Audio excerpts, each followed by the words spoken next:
मैं हूं नबी सती और बात करेंगे जनाब। इलेक्शन जो है वो 2024 8 फरवरी को होने जा रहे हैं। उस पर इलेक्शन कमीशन की जानिब से जो रोमर्स उठाए जा रहे थे, इबहम क्रिएट करने की कोशिश की जा रही थी, तो उस पर सख्ती से जो है ना उनका रद्दमल भी आया। और उसके फ़ौरन बाद कल जो टाइम दिया गया था, उस टाइम फ्रेम के अंदर ही, यानी रात को ही हल्का बंदियाँ फाइनल करके जो शिकायत थी वो दूर कर दी गई। अभी भी स्टिल कुछ शिकायत मौजूद हैं, लेकिन ज़ाहिर है अब वक्त नहीं है। मुस्लिम लीग नून ने जो ही हल्का बंदियाँ फाइनल हुई, साथ ही अपनी लिस्ट भी फाइनल कर ली है कि जो इंटरव्यूज चल रहे थे उसमें टिकट्स फाइनल करने के हवाले से अब तमाम जो डिवीजन्स हैं उसकी जो तारीख दे दी गई है कि किस किस तारीख को पार्लियामेंट्री बोर्ड के बाद वो फैसला हो जाएगा और फिर लिस्टें जारी हो जाएंगी जिन जिन को टिकट्स मिलेगा।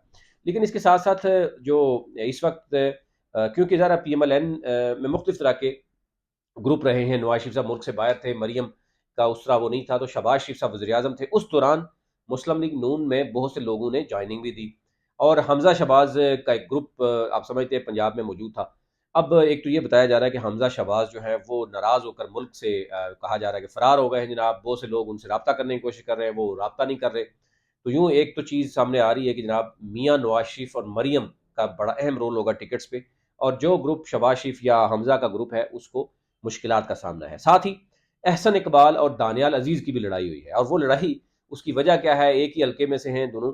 क्या वजह है? एहसन इकबाल साहब जो है वो बड़े सीनियर सीजन पॉलिटिशियन हैं, लेकिन तलाल चौधरी का उनके बारे में इस ऐसी घटिया गुफ्तगू करना, इल्ज़ामात मुबैना तौर पर लगाना कि जी वो ये कर रहे हैं, वो कर रहे हैं। एनी हो, उस पे भी बात करेंगे। फिलहाल मैं आपसे ये शेयर कर देता हूँ कि एक तो ये है कि तमाम बड़े डिस्ट्रिक्ट रावलपिंडी, इस्लामाबाद, फिर लाहौर, गुजरांवाला, फैसलाबाद, सरगोदा, फिर मुल्तान वाली साइड पे जितने भी हैं, यानी जो वो लोग जो सियासतदान जिन्होंने इलेक्शन लड़ा और हार गए और खड़े रहे पार्टी के साथ, उसके बाद दूसरी पार्टियों से लोग क्योंकि ज़ाहिर है जब से आपने देखा कि मुस्लिम लीग नून ने वापस आके मियाँ साहब ने इलेक्टेबल्स के लिए दरवाजे खोले हैं, तो उसके बाद नून लीग के अंदर से आवाज़ उठी कि ये लोटू को दोबारा से शामिल ना किया जाए।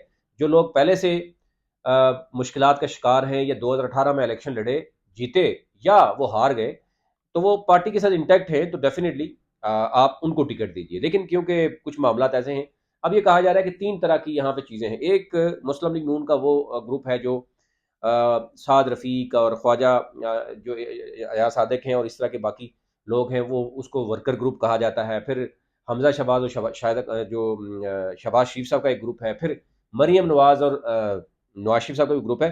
एक ग्रुप वो है जो समझता है कि हमें इस्टेब्लिशमेंट जो है वो उसके इशारे पे वो जा रहे हैं और उनको जो है वो टिकट्स भी कन्फर्म है। तो यूँ एक 4 लेयर बन चुकी हैं इस वक़्त। तो किसी कई ऐसे हलके हैं जहाँ पर ये चारों ग्रुप मौजूद हैं। यानी एक ग्रुप है जो मरियम नवाज़ और नवाज शरीफ के साथ है, ग्राउंड में हो सकता है वो वर्कर के साथ कनेक्ट ना हो। दूसरा ग्रुप शहबाज शरीफ के साथ बड़ा क्लोज है। तीसरा ग्रुप नवाज शरीफ के साथ क्लोज है। चौथा जो है वो समझता है कि इस्टेब्लिशमेंट के कहने पे ज़ाहिर है उसने अगर पार्टी PMLN की तरफ जा रहा है तो टिकट उसको मिलेगा। तो यूँ ये चीज़ें तो हैं। अब फैसला आने वाला है तो आपको भी अंदाज़ा हो जाएगा, क्लियर हो जाएगा कि वजह क्या बनी है। अच्छा जी, सबसे पहले इस सरगोदा डिवीजन में 2 यानी संडे को, सैटरडे को, यानी कल जो है इस पे 10 बजे सुबह सरगोदा डिवीजन में ये मीटिंग है पार्लियामेंट्री बोर्ड की। उसमें फैसला हो जाएगा, फिर लिस्टें मिल जाएंगी जनाब किस किस को टिकट मिल रहा है। और नाराज होंगे तो उनको मैनेज करने के लिए भी कमेटी कहा जा रहा, बनाई जा रही है मुस्लिम लीग नून में, कि वो जो नाराज होंगे उनको मनाने की कोशिश की जाए। लेकिन कुछ ऐसे एरियाज है जहाँ बरादरी का बड़ा रोल होता है, रवायती सियासतदान है वहाँ पर, रवायती जो है वो एक दूसरे के खिलाफ है, तो जिसको टिकट मिलेगा दूसरा डेफिनेटली उसके खिलाफ आएगा। तो PTI जो है इसके साथ ही प्लान कर रही है कि वो भी 13 दिसंबर का कोई एक 3 दिसंबर को से 13 दिसंबर तक 10 दिन दे रही है अपने लोगों को, उसके लिए दरखास्त मंगवा रही है PTI भी। अब देखना यह है कि कल और अहम परसों जो है फैसला करके PTI जो है वो क्या शेड्यूल देती है। अच्छा, संडे को 3 दिसंबर को जो है वो रावलपिंडी डिवीजन है। उसके बाद 6 दिसंबर को जो है वो हज़ारा भी है, उसमें मालाकंड डिवीजन भी है, उसमें उसका फैसला होगा। फिर इसी तरह 7 दिसंबर को जो है वो बलूचिस्तान का फैसला हो रहा है, और 8 दिसंबर को बावल नगर, बावलपुर, डी खान साइड का जो है वो फैसला हो रहा है। इसी तरह 9 दिसंबर को जो है मुल्तान डिवीजन पूरा का पूरा जो है उसका फैसला होगा। 11 दिसंबर को साहिवाल डिवीजन होगा। 12 दिसंबर को Faisalabad division, Gujranwala division, Lahore division, बहुत ज़्यादा शदीद इख्तलाफात जो है इस वक्त मौजूद है। 13 दिसंबर को जो है वो गुजरांवाला डिवीजन है। फिर 14 दिसंबर को लाहौर डिवीजन, क्योंकि लाहौर बहुत बड़ा है, तो लाहौर डिवीजन में जो डिस्ट्रिक्ट डिवीज़न है जिसमें शेखुपुरा है, ननकाना है साहब हैं, कसूर है, साथ ही 15 दिसंबर को जो है वो लाहौर सिटी है, वो पूरा डिवीज़न उसको करार दिया गया है, वो है। फिर 16 को सिंध है। यहाँ पर 16 तक तमाम पार्लिमानी बोर्ड्स के बाद यानी ये टिकट्स का फैसला हो जाएगा। अब आ जाएगा आगे जो है कि जो मखसूस नशिस्तें रिजर्व सीट्स पे जो है वो इस्लामाबाद समेत यानी जो है वो इस्लामाबाद में होगा, कहा जा रहा है मीटिंग में। तो ये 18 को रिजर्व सीट्स का भी हो जाएगा, और फिर जो केपी समेत बाकी जो रिमेनिंग मामलात रह जाएंगे वो 19 दिसंबर को ख़त्म कर दिया जाएगा। तो यूँ अगर आप 19 दिसंबर को कहें तो कहा जा रहा है कि फिर इसी दौरान जो है वो इलेक्शन का शेड्यूल भी आ जाएगा। लेकिन क्योंकि नून लीग जिस तरीके से हिकमत अमली नून लीग की है, वो इलेक्शन कमीशन के साथ काफ़ी हद तक जो है वो अपने मामलात को रखे हुए है। इलेक्शन कमीशन शेड्यूल कब जारी करेगा, वो नून लीग की जो हिकमत अमली है उसको देखते हुए भी अंदाज़ा हो सकता है कि कब कब फैसले हो रहे हैं। लेकिन कुछ चीज़ें गुज़िश्ता एक हफ्ते में चलती रही हैं जिसमें मुख्तलिफ टीवी चैनल्स में मुख्तलिफ एंकर्स ने इस पर आवाज़ उठाई, कुछ कालम लिखे गए कि इलेक्शन जो है मशकूक हो रहा है, इलेक्शन होगा नहीं होगा इसमें बात हो रही है। उस पर सख्ती से रद्दमल इलेक्शन कमीशन का आया।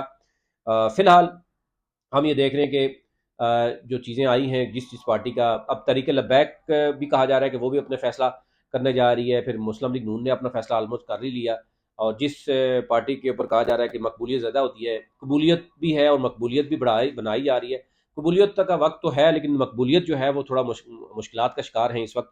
और कबूलियत जो है वो तो मौजूद है, मकबूलियत किसकी है वो सब जानते हैं। और पब्लिक में अभी तक मुस्लिम लीग नून का या ये जितने भी लीडर्स हैं उनका ना जाना, अब तो पीपल्स पार्टी उन पर ये इल्ज़ामात लगा रही है कि जनाब बिलावल इल्ज़ाम लगा रहे हैं कि नवाज शरीफ साहब पब्लिक में क्यों नहीं जाते।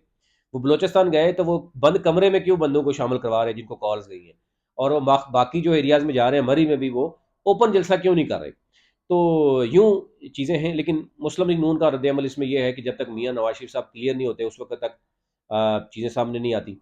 मियाँ साहब क्लियर भी हो रहे हैं, और ये कहा जा रहा है कि जब तक मियाँ साहब क्लियर नहीं होते अगले वज़ीर-ए-आज़म बनने के लिए उस वक़्त तक इलेक्शन का शेड्यूल भी नहीं आता। तो यूँ इलेक्शन कमीशन जो है बड़ी साफ और शफ़ाफ तरीके से चलता हुआ नज़र आ रहा है कि जो ही मियाँ साहब क्लियर होंगे तो इलेक्शन कमीशन का शेड्यूल आएगा। ये जो मुबैयन तौर पर मुख्तलिफ इल्ज़ामात हैं इलेक्शन कमीशन पे, वो अब देखना होगा कि क्या होगा। फ़र्द जुर्म भी इलेक्शन कमीशन ने आयद करना था इमरान खान पे। अब ज़ाहिर है वो बगैर सामने शख्स को बैठाए, अब इलेक्शन कमीशन इस पर उसकी अपना इशू भी है, उसकी इज्जत नफ्स की भी मसला है कि वो नवाज शरीफ इसको इमरान खान को बुलाया जाएगा इलेक्शन कमीशन में, फ़र्द जुर्म आयद की जाएगी या नहीं बुलाया जाएगा। अगर बुलाया जाएगा तो अदालतें भी कह रही हैं कि बुलाया जाए, उधर सिक्योरिटी थ्रेट बताया जा रहा है। तो यूँ काफ़ी हद तक इलेक्शन कमीशन को वहाँ मसाइल का सामना भी है। तो ये ओवरऑल सूरत थी, वो आप तक रखनी थी। शहबाज शरीफ के हवाले से और हमजा शहबाज के हवाले से कहा जा रहा है कि उनके जो लोग करीबी लोग थे वो उनको कॉल्स कर रहे हैं, लेकिन वो कुछ एक हफ्ते से अपसेंट थे कि वो उनको कहा जा रहा है कि जो वो पैनल बनाना चाह रहे थे उसमें उनको मुश्किलात है, और क्योंकि ये कहा जा रहा है कि सारा हतमी फैसला नवाज शरीफ साहब ही करेंगे जहाँ भी जो कुछ होगा। तो यूँ वो नाराज़ होकर मुल्क से बाहर चले गए हैं। अब लेट्स सी कि कहा जा रहा है कब आएंगे, तो ये तो चीज़ें सामने आएंगी। लेकिन बहुत से लोग इस वक्त हल्के में जो मौजूद हैं नून लीग के, वो परेशान है कि टिकट किसको मिलेगा। ज़रा एक हर एक शख्स की ये एक ख्वाहिश है कि टिकट उसको मिले, लेकिन दूसरी तरफ से जब टिकट जारी होगा और पब्लिक में जब जाएंगे तो वहाँ पर क्या सूरत होगी। अब ये ज़ाहिर अभी तक जो सूरत है वो तो आपके सामने है, हर तरह का जो राय और जो आते हैं चीज़ें सामने आती हैं, पब्लिक का राय आते हैं, मुख्तलिफ टीवी चैनल्स भी कर रहे हैं, डिजिटल मीडिया भी है, वो तो आपके सामने है। लेट्स सी इसको किस तरह मैनेज किया जाएगा और कैसे चला जाएगा। अभी तक ये इतना ही। आपसे रिक्वेस्ट होगी कि हमारा जो डिजिटल प्लेटफॉर्म है, यूट्यूब चैनल है, टिकटॉक है, फेसबुक है, ट्विटर को फॉलो कीजिए ताकि आपको लम्हा ब लम्हा जो है वो आगाह किया जा सके।